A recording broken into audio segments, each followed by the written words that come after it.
This video is sponsored by Stockies, trading livestock with all the information. Ladies and gentlemen, coming to you from somewhere in New Zealand, it's the YouTube show with Dave Benson. Okay, thank you, so kind, thank you for being here, thank you for pressing that button, thank you for taking a break from whatever the heck is going on out there, because that is crazy right now. Let's stay safe, let's stay in here. Welcome fine internet adventurers, thumb scrollers, algorithm addicts. Welcome to the YouTube show, the only place where we're willing to plunge into the whirlpool of viral chaos so you don't have to. Tonight's episode, oh man, now that's juicier than a toddler with a juice box and more unpredictable than your Wi-Fi during a live stream. We're taking a look at this week's most shortened masterpieces. Now these are the videos that blew up on the internet without even needing a full minute of your time. TikTok might have started it, but YouTube Shorts said, hold my vertical phone. But before we dive into the viral vortex, let's take a quick look at what's been shaking up on YouTube this week. Video podcasts. Now, these are rivaling traditional media. I mean, why watch a news anchor when you can get the same information from someone in their basement wearing pajamas? Comfort, content, all in one. Animation. Now that's also popping off in 2025. Shows like The Amazing Digital Circus are gaining massive followings. It's like Sunday morning cartoons finally grew up, got a degree in philosophy, and started questioning their existence. And YouTube Shorts. Now these are finally monetized. Now this means creators can finally earn money from their 15-second videos. Now that's great news for those who've mastered the art of saying something funny before the viewer scrolls away. Short recipes, now they're also popular. I followed one and I've got a 3-ingredient dish that's both burnt and undercooked. Impressive, right? And finally, Coachella 2025. Now this is finally live streaming on YouTube. Would you believe it? It's featuring headliners like Lady Gaga and Green Day. It's the only place where you can experience the desert heat and overpriced drinks from the comfort of your air-conditioned living room. How cool's that? So grab your popcorn, your phone, your charger, possibly a helmet, because the content storm is coming in hot. Let's have a look at the trending videos we've got today. First up, we've got a classic jump scare involving a doll that looks like it crawled straight out of a horror movie and into your nightmares. It's the kind of prank that makes you question your friendship and reconsider your trust in inanimate objects. Honestly, if my doll collection ever starts moving on its own, well, I'm moving out.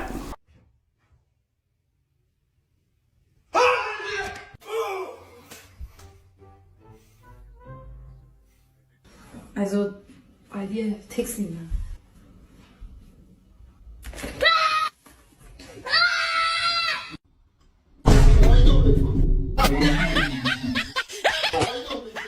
Next, yes, the ancient art of sibling sabotage. This short shows a brother yonk his sister's phone and bolt like he's in the Olympic finals. It's raw, it's chaotic, and honestly, it's sibling energy at its finest. He doesn't need a getaway car. He is the getaway car. Maybe it's 444444. I know it's something easy. Hey, give me back my phone. Come on, I almost had it. Disabled for 30 minutes? How am I supposed to use Snapchat? Oops, my bad. Two can play at that game. Wait, stop! If I can't use my phone, you can't use yours. All right. Now we're witnessing a kid showcasing moves that would make John Wick take notes. This young assassin in training is flipping, rolling and diving with the precision of a seasoned action star. If this is the future of playground games, well, I'm going to need to stretch more. Day 1 of becoming an assassin.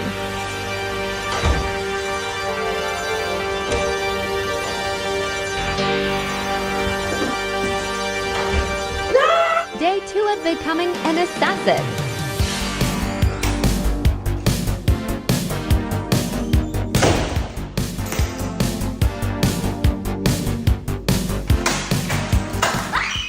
And finally, this kid is dropping life advice with more confidence than a TED Talk speaker, all whilst looking like he's just finished his own juice box. He's the youngest Sigma male on the internet, and somehow he's got more swagger than my entire adult existence. Watch your back, Andrew Tate. This kid's coming for your fan base and your lunch money.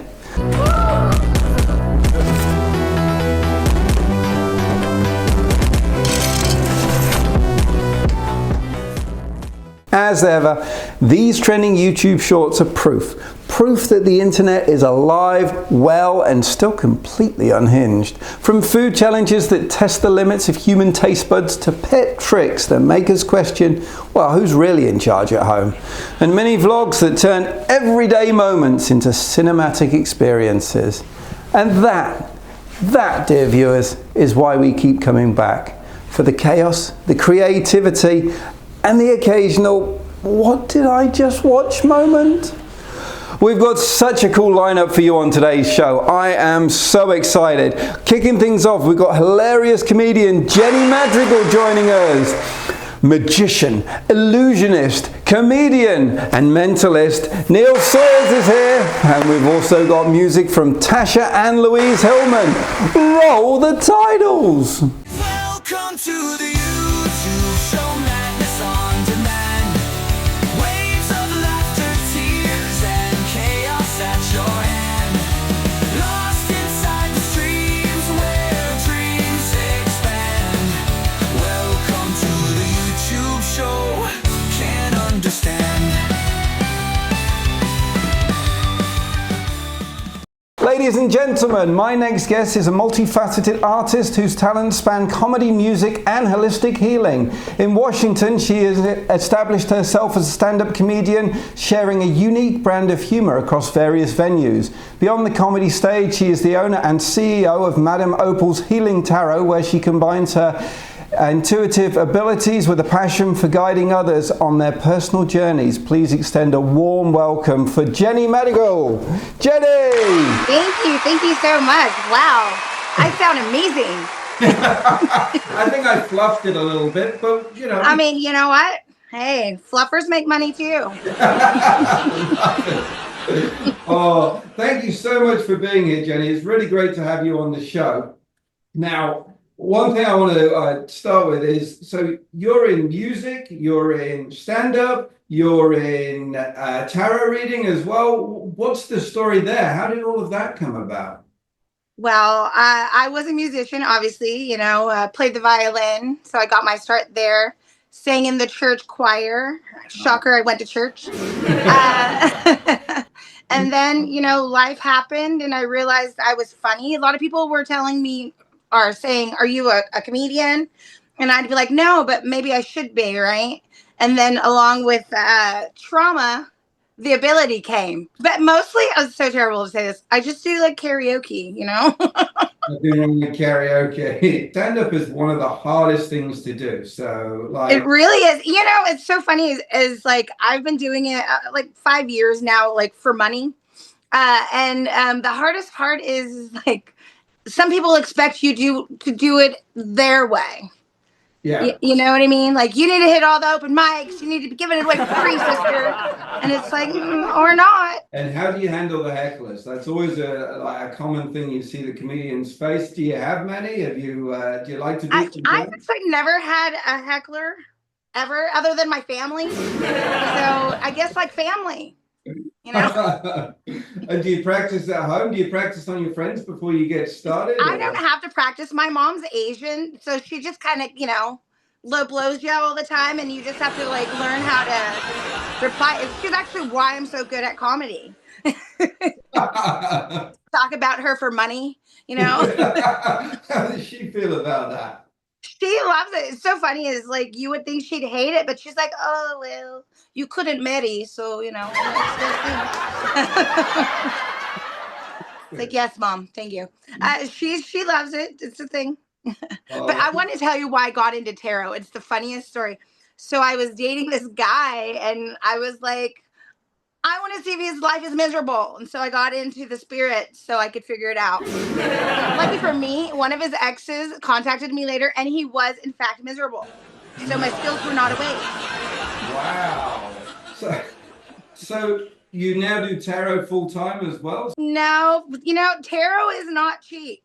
It is not cheap. And with the cost of eggs, a lot of people can't afford it. I thought the cost of eggs had come down in the States now. Oh, no, I mean, I went and bought 12 eggs for like $7-8. Wow. Jeez. I went and got the big ones. I was like, for $8, they better be huge, Like, do they sell ostrich? Like I'm getting to that point. Yeah, that's a good point. Can you are you looking at alternates like turkey eggs or ostrich? I mean, I haven't gotten there yet, but maybe you never know. You're just like, what do goats do? Oh, do they go do that? Okay. So with the tarot, what's the best or worst reading you've ever had? Well, they're always the same. It's always like, does he love me? And I'm trying not to be like, if you're asking, probably not, But probably not. I'll go with no. Usually I do a lot of general readings. Everybody's always so scared I'm going to be like the death card. And then they're going to be like, does that mean I'm going to die? Is he going to die? Who's going to die? Do we know? It's like, we're all dying. Just some sooner than others, Yeah. But I usually don't have a bad reading. It's emotional. People cry, Well, probably because it's expensive too. They're like, my money is gone, and now it sounds like I'm gonna have to focus on work. How do you not mix the comedy when you're like, someone's pouring their heart out, they're there, and they say, does this person love me? How do you not mix the comedy in with that? Exactly. Well, and it's so funny. I always say this is, if you're gonna have bad news, at least be funny. And how does tarot work? I've never done a tarot in my life. So basically, I have a deck of cards, and each card has a different meaning. Yeah. And so based on what comes out during your reading, I read what the cards mean. Okay. And they can change meaning based on what the other cards are too. And then the nice thing about tarot is it's not really set. It's just kind of like, this could happen if you don't do, A, B, C, Z, it's not like, and if you do this, you're never going to win the lotto. I mean, the odds are you're probably not going to win the lotto anyway, but you can always change it. That's the nice thing about it, is like, if you see something you don't like, here's your chance. The universe is showing you what you need to work on. It's kind of like getting a job review at a job. If you have a good manager, they're like, this is what we see you could improve on, or you could be fired, some of that. Fired from life. I think that's the new thing. I think offices now should have tarot cards for managers, and our humor, right? Maybe at the end of the month, like if your manager has made you angry, you can shove a pie in his face, and call it humor day. This is the bonus card, but that's not what we pulled for you. I'm sorry. Yeah, exactly. So you describe yourself as funny money. What's that all about? Oh, I'm funny for money. Oh, I don't want to get canceled, so I won't say it. But they always have those saying, "You do things for money," gay for pay, or something like that. I'm funny for money. Giving it away for free. Well, I mean, sometimes I do. Sometimes I throw you a bone, but it just means that I know that I have a talent, and I appreciate payment for it usually. That's fair enough. No, I was actually just having a discussion with one of the guys on LinkedIn, actually. And we were talking about how a lot of people, they want you to be talented, but they don't want to actually pay you for it. You know what I mean? With the tarot, do you also, are you into the stars as well, and the astrology and all the signs and reading? I'm not really that into astrology. I like to sometimes blame some of my bad behavior on it. I got to make a decision because it's a Libra thing. Stuff like that. Blame it on a Mercury retrograde, that's why my husband came back, not because maybe he was born, You got any funny stories from the healing or from the comedy? Yes, I actually do have a funny story about it because, tarot reading involves cards. And I was telling, because I bartended for many, many, many years. And I was telling somebody about my tarot. And he was like, so do you do, and I was like, palm reading, but he's like hand stuff. And I was like, how dare you? I'm mad. Am I outsourced? You know, the funny thing about tarot is that like that also like finished off some of my hooker jokes. I don't even think they call it now. Call it sex worker. It just doesn't flow in my set though. I'm like, I'm old school. I prefer hooker, you know? So what about the music? Does that still feature? I mean, I love music, but it's such a hard industry. I don't want to have to sleep with anybody, you know. I want to do it because I want to, and not because you're buying the prime rib and maybe my elbow, you know. Like, I mean, at least the prime rib, right? Yeah. Well, you've got a whole show going on here. So I mean, you've got the stand-up which you could do, then you could pull the violin out, and then you could also like stop with some tarot readings. Oh, I haven't played the violin in so long, and my mom actually, she brought it up the other day. She was like, so do you still play the violin? And I'm like, no. And she's like, I knew it. Like she had been waiting for this moment to be like, it was a waste of 19 years, you know, like, and it's like, it really was though, because I should have been a vocalist, you know, my contralto voice, you know, I mean, but it was like, she's always wants that win, you know, she's like, oh, finally. My mom she's certifiable crazy. Like she's crazy. Like the stories I can tell about her, I mean, that's an hour comedy show just based on her, like crazy Asian mom. And then when you see her, you're like, there's no way she's 4'11". She wears a size 5 shoe. Like how, you know, and it's like, those little ones are mean. I mean, you know, if anything, history has ever shown us, you know. So where can people see you at the stand-up? Is this like your full-time gig now? Well, actually, I just went back to school. I'm taking a little hiatus. The economy is kind of in like trash right now, and people aren't drinking like they used to. I'm like, look, guys, I know you can't afford food or drink. Like, but it just makes them drunker quicker, and then all of a sudden you're out on the streets, no job, you know. So I went back to school for business marketing. I want to be able to market my comedy because the one thing I've learned is that everybody wants a cut. Yes. Nothing is free in this world, and so if I want to be able to market myself and live, I'll probably have to do some of it on my own. And so going back to school is helping me with that, you know, the business aspect, entrepreneurship.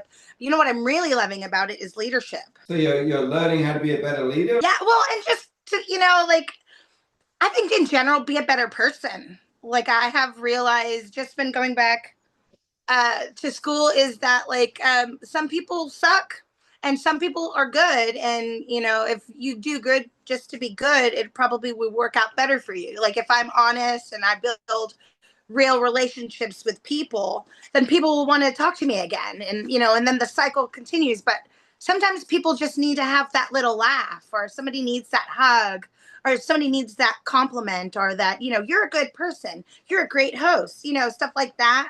Yeah. Like I have a story. My sister, when we went to, my aunt died and we went down to her funeral. Oh, I'm sorry. And you know, what is that guy? The cantor, the guy that sings in the church at all the deaths, you know, like I'm like Catholic is like every funeral, you know, I'm not Catholic. And so the guy is singing and he's singing so beautifully, just, oh, you know. And I went up to him after and I was like, you know, you probably don't hear this a lot because every time people are here, they're crying. But you have the voice of an angel.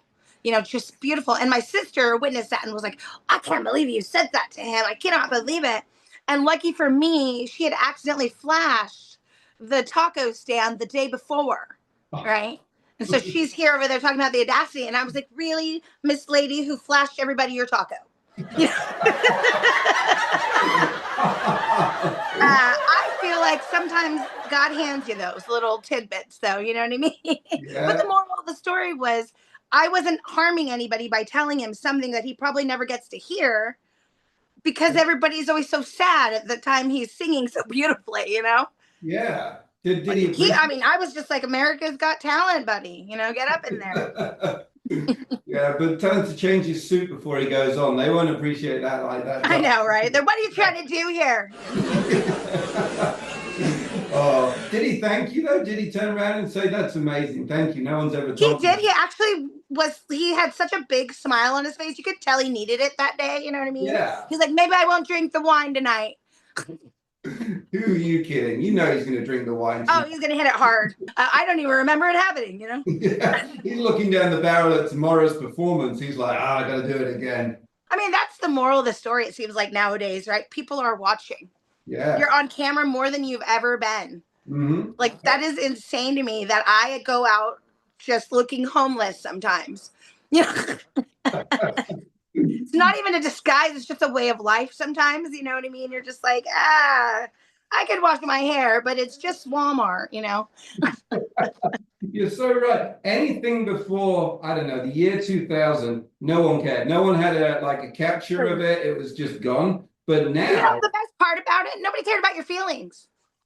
That's true. Nobody cared about your feelings. We care too much now. It's, you know, and I am totally about leadership and I care about people, but you also have to take a little bit of humor at yourself, you know, take a joke or two. Yeah. Yeah. Really look at yourself. Yeah. Everyone takes themselves too seriously. I'm on board. Nowadays. I'm with you. So you're back at school. You're going to be doing that for a while. We're not going to see you in stand-up anymore for a while until you've done. Well, I think I probably will do a few. I usually do private events. You know, those are the ones that people can afford to do. Yeah. You know, corporate events pay better than at like a comedy nightclub or whatever, usually. Yeah. The hardest part was like over the years, because I've always been a blue comic, just not very, you know, like can't take her home to mom. But if you want to be successful, you have to be able to do clean comedy. And so I'm having to adjust that. So I did a Rotary Club and, you know, you're just like, if I can get this old guy, he's 98, I want you to die, you know, laughing, but don't die. It's what I'm really working on. And also I think like one of the things I'm realizing is that we need more humor out in like the workplace, just your everyday life. Just because it makes everybody a little bit better. You know, the world's a little bit better with a little bit of fun. Yeah. And we don't have to do it at somebody's expense. I think that sometimes comedy doesn't have to be always self-deprecating. Yeah. So, yeah.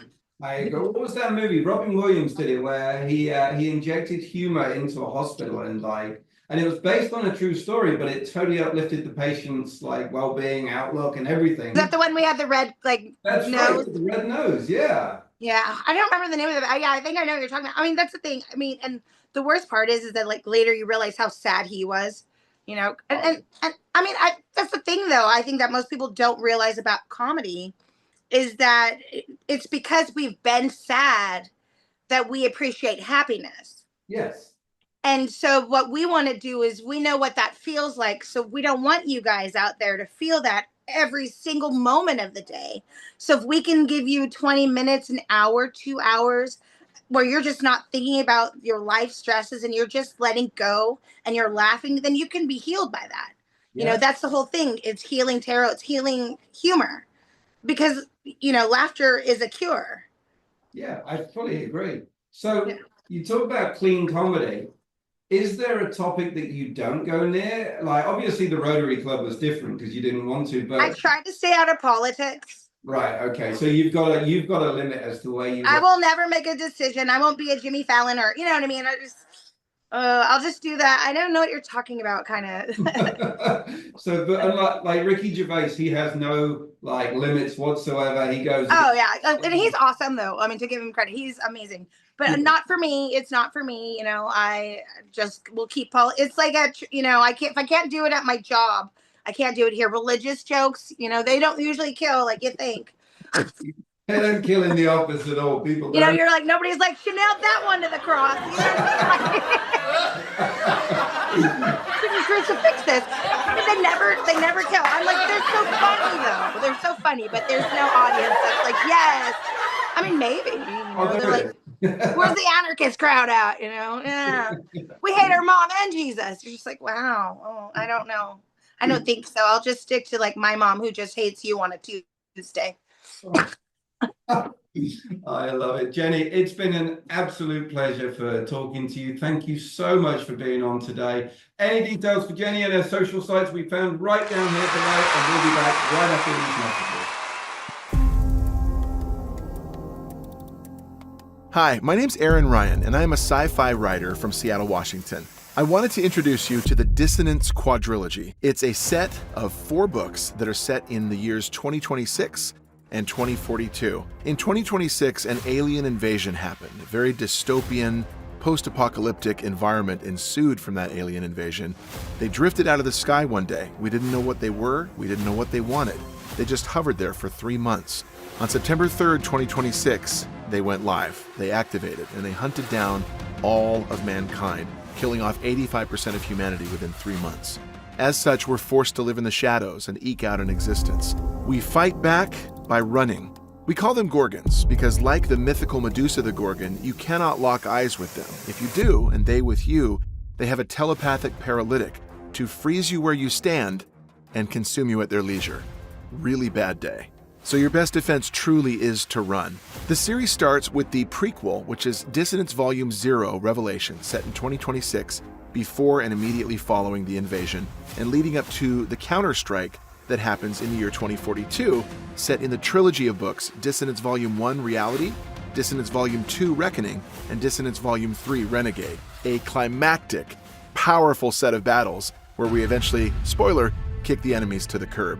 We are humans, we have to win. Good news, happy ending. Check him out today at dissonancetheseries.com. I am inordinately proud of this entire quadrilogy. Right now, Dissonance Volume 1 Reality is being adapted to the screen for Netflix, Paramount Plus, Apple TV Plus, Prime Video. I can't wait. I'm super excited. I hope you'll check it out at dissonancetheseries.com. You can also visit authoraaronryan.com/blog and sign up on the blog to be kept informed of future releases or anything else that's coming down the pike related to Dissonance. Thank you so much for checking it out. I've never written anything as good as this. It is the best thing I've ever written, and I'm so grateful for how it turned out. I hope you enjoy the Dissonance Quadrilogy. Take care.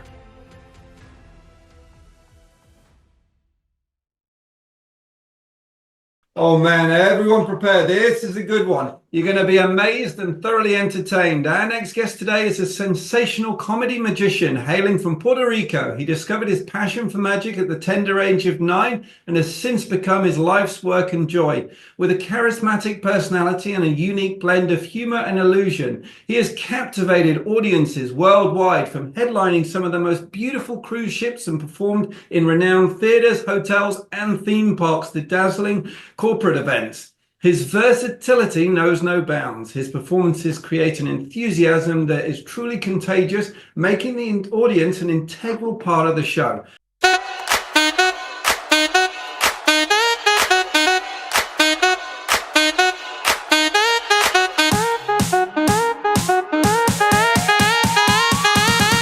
My name is Niels Sawyers, and if you notice an accent from me, it's because I'm from Pittsburgh.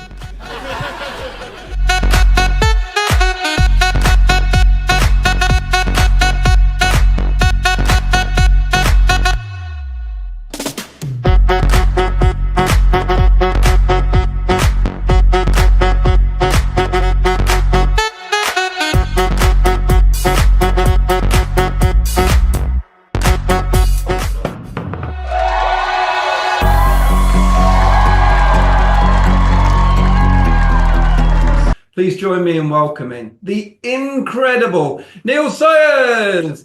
Neil, welcome. Thank you. Hello, Dave. Thank you so much for your invitation. Oh man, it is so good to have you on the show. I'm loving all these posters behind you. Thanks. Well, this one, it's me. And some of them have some other magicians. I collect them. How do you hold so many cards at one time? I don't think I could do that. Well, it's just a matter of practice, time, you know. Well, look, it's amazing to have you on the show. One of the key things, so you started at 9 years old. What was it at 9 years old that like caught your attention to magic? Since I was born and raised in Puerto Rico, we used to watch Spanish TV. And there was this show on Saturdays where this Mexican magicians will come to this kids show and do magic. So I got really very much into every Saturday, wait for this magicians come on TV and see their tricks. And so, not to give your age away, but what year are we talking? Are we talking real sequins on those suits that those magicians were wearing back then, or? It was in 1985.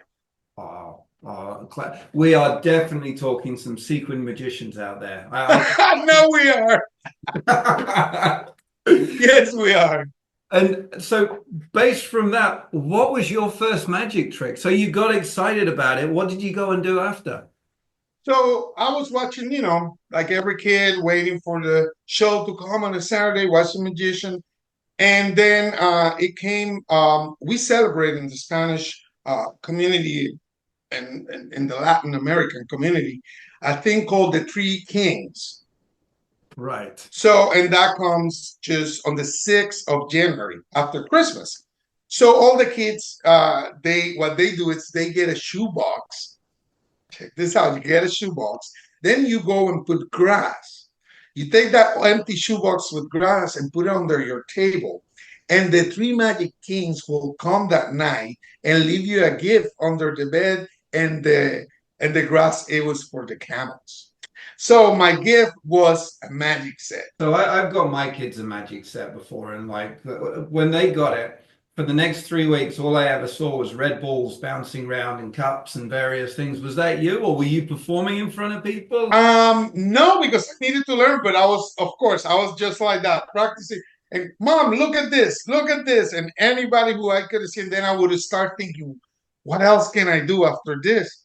And since then, it's just been my life. You grew up in Puerto Rico. Did that shape the way that your show is set up differently to how it would have been possibly for others? Is there a Puerto Rican theme that goes through it? Different, yes. I do represent where I'm from, which is Puerto Rico, and of course I can do my show in Spanish, but no, the show it's based on anybody who's in the room is going to be part of the show and have fun. And everyone's had an accident or a mistake or something go wrong. So have you had anything go wrong on stage once you've been doing a magic trick that you've thought, holy shit, how am I going to get out of this one? Yes, of course. That has happened only a few times, but I'll tell you a funny thing that happened. This was on a cruise ship, and basically, I take an assistant. I asked him to take off his watch. He smashed the watch. The watch disappeared, and it appears inside a can of beans. So I produce the can of beans. I give it to the assistant, the guy from the audience, and I give him a can opener. And he went to open the can. I mean, he was so excited that when he spun it, it broke the can opener. Oh, man. Never had that in many years in my life. So that's when it came the question, what am I going to do now? What did you do? So one of the stage, I have to finish that part of the show. I give the can to the watch owner, tell him, hold the can, and they went into the ship, got me another can opener and a big knife. So I called him at the end of the show. You still have your can? Bring it over here. He opened it. He got his watch. So have you been all around the world on cruise ships doing your magic tricks? Yeah, yes. I just finished working with MSC, and that's cruise line that comes here and travels around the world. I've been lucky and blessed enough to work for some of the greatest cruise lines through the Caribbean and part of the world. Yes, That sounds like a tough job. Getting up every day in a different country. it's beautiful. The time that you meet people from different countries, talk about experience, and hear that they're from a different part of the world, but they enjoy what the entertainment I can bring for them. I've never been on a cruise ship, but you're on a cruise ship. You can't go anywhere. You've done the show at night. The next day, you're like, I'm just going to chill out at the pool all day. Is everyone crowding around you and saying, oh, do a trick for us? Or all the kids coming up? Or like, do you get a break? Yes, but you know what? With my experience for so many years doing ships, I try not to go to the pool. You just hide away all day. I try to do the things that they're mostly the tourists and the people in the ship are not doing, so I don't have to. Sometimes you're doing certain things and others, and you want to be for everyone and do a trick here and there, but not every time they stop you, they want a trick or something. You just saw the show last night. It was a full hour. And how long? Because you do some big tricks. How long does it take to learn some of the big tricks? Like you must put some real time and effort, countlessly into getting these things right.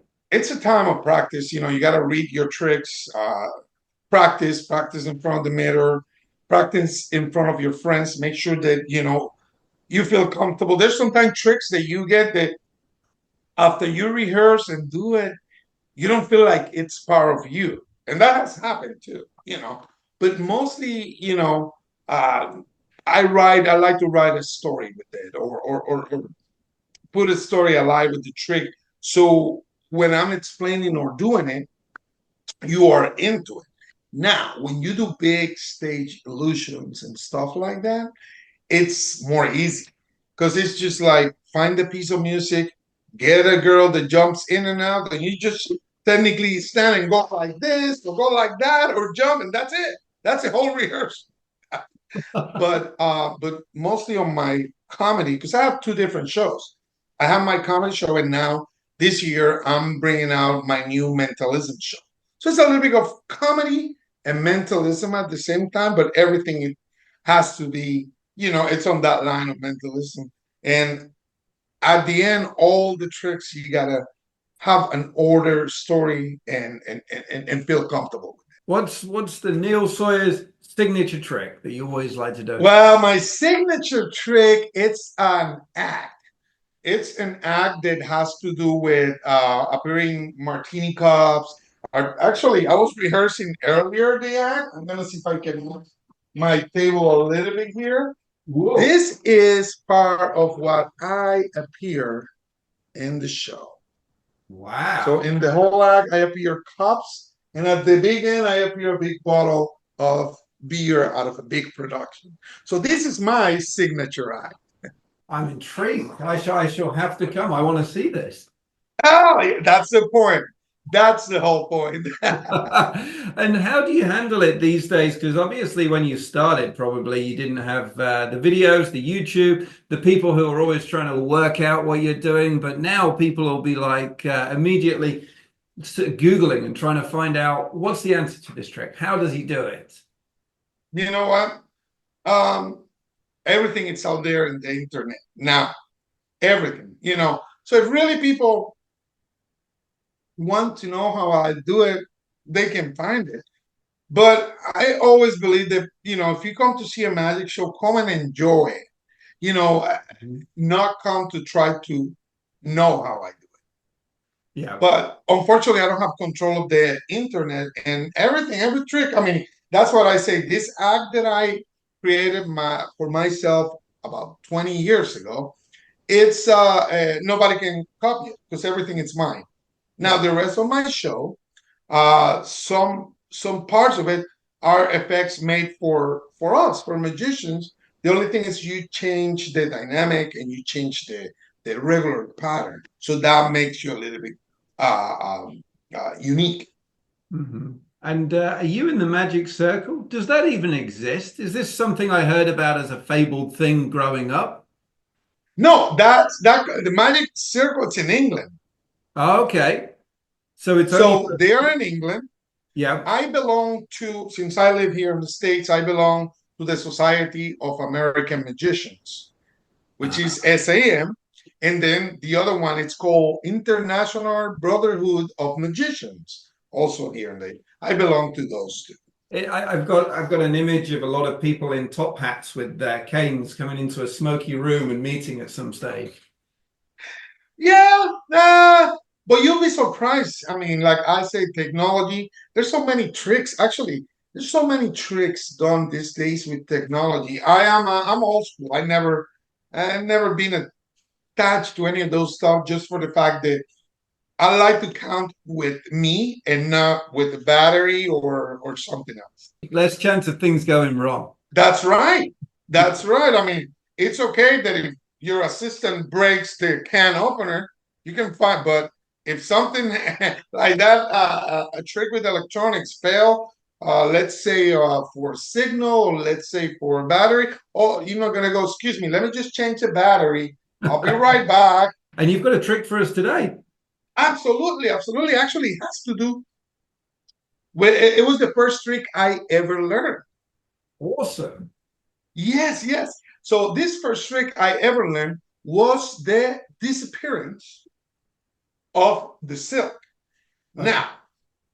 Now check this out. For the disappearance of the silk, there were two very important rules to do and learn the trick. The first one was that when you're gonna make the silk disappear, you can't, and I repeat, you can't push the silk too hard into your hand. If you do this, the silk disappears too fast, and you don't want that to happen. Now, the second important rule is if you don't push the silk all the way in, you leave the tip of the silk, and people will know how the trick is done. You don't want that to happen. Now, for the first time, I'm going to make the silk disappear from my left hand onto my right hand. So watch. Squeeze the silk. Just like that. Slowly. Slowly. Disappear, and it comes up my shoulder to travel to the other. Wait a minute. Uh-oh. Uh-oh. Ooh. At the end of the thing is true, you squeeze it as much as you can.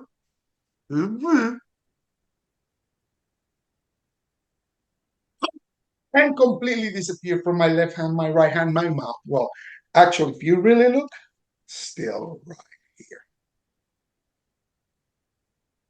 That's amazing, man. I have no. That's the first trick you learned. Yeah. It's now that we're talking, it's a story. The trick it's simple. It's the story that it goes along, and that's why you really like get into it. Like, oh, okay, he learned the trick. But wait a minute. So, but the real answer for that question, it's no. But between us, it's yes. You're also doing the comedy as well. Have you always done the comedy? So, or has it just been the magic and the comedy's evolved? Well, the whole show is related with comedy, you know. So from where I start, I speak and I have all these funny lines. Every single trick, it goes like you just see it has a little bit of humor, and in the show there's completely more comedy.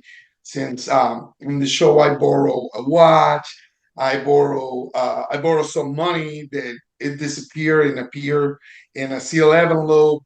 Um, uh, from the very beginning, I do a silly prediction that everybody get to stand up and get along. So there's so many little facts because it's not like okay, I get this trick, this trick, this trick, this trick, and that's the show. You know, you gotta make sure you construct the show that it's go up and it never goes down. You just keep going up. I heard you say earlier that you're going to be doing the Mentalist, so that's slightly different. Yes, yes. So my new Mentalist show, it took me about 2 years to excuse me to finish and work it, and it's done.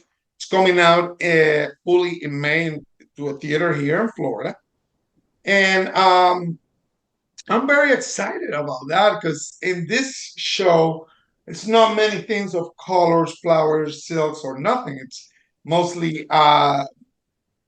cards, a pad to ride, or boards to try to read other people's mind. So you've got that show coming up. Is there any other things you've got coming up? Yes. So right now I'm in home, which is Florida. So I have 23, 24. I'm in two different comedy clubs here in the Florida area. 28, I'm in a private event here in Orlando. Then the first 3 weeks of May, I'm just polishing and getting the show ready because I have shows May, end of May, June, July, and possibly I'll be going back again on a ship from August till the end of October. So That's great stuff. Neil, it has been amazing to meet you. For any information about what's upcoming from Neil, you can find it right down here below. We'll have everything linked in the comments. We'll be back right after these adverts. Welcome, Buckley. Welcome to the FreeMind podcast. Hey, everybody. Welcome to the FreeMind podcast. This is Rob Lee, and we are doing acro yoga. And welcome to Empathy and Espresso podcast. I'm your host, Carrie. All right, man. I got some questions for you this week. And welcome back to the YouTube show. You know my story, right? Rise to fame from the pain. Next up, we've got music from Tasha and Louise Hillman, and this one's called My Story. I always watch movies about people that inspire me, the superheroes, everybody with big dreams. But I stopped believing along the way. I thought my life was meant to be full of pain. But here I am, singing songs. I'm telling my story the way I can. The things that used to hold me back, I'm ready to share the way I can. You can't give up, you can't look down. Your dream could be just right around. I hope my story inspires you. You can't give up, you can't look down. I hope my story inspires you.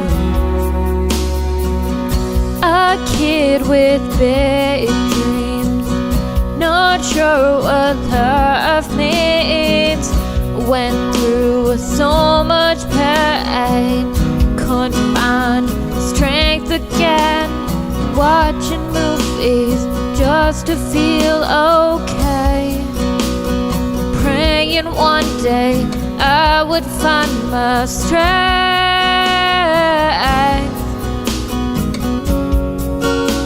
But here I am, singing songs. I'm telling my story the way I can. The things that used to hold me back, I'm ready to share the way I can. You can't give up, you can't look down. Your dream could be just right around. I hope my story inspires you. You can't give up, you can't look down. I hope my story inspires you. You can't give up, you can't look down. Lost my brother at 21. Everyone my age was having fun, crying in bed every day, using music to find my strength. I know where I belong, even though it took so long.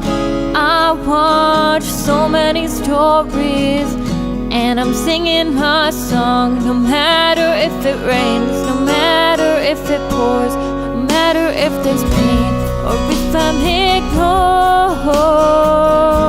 So tell your story.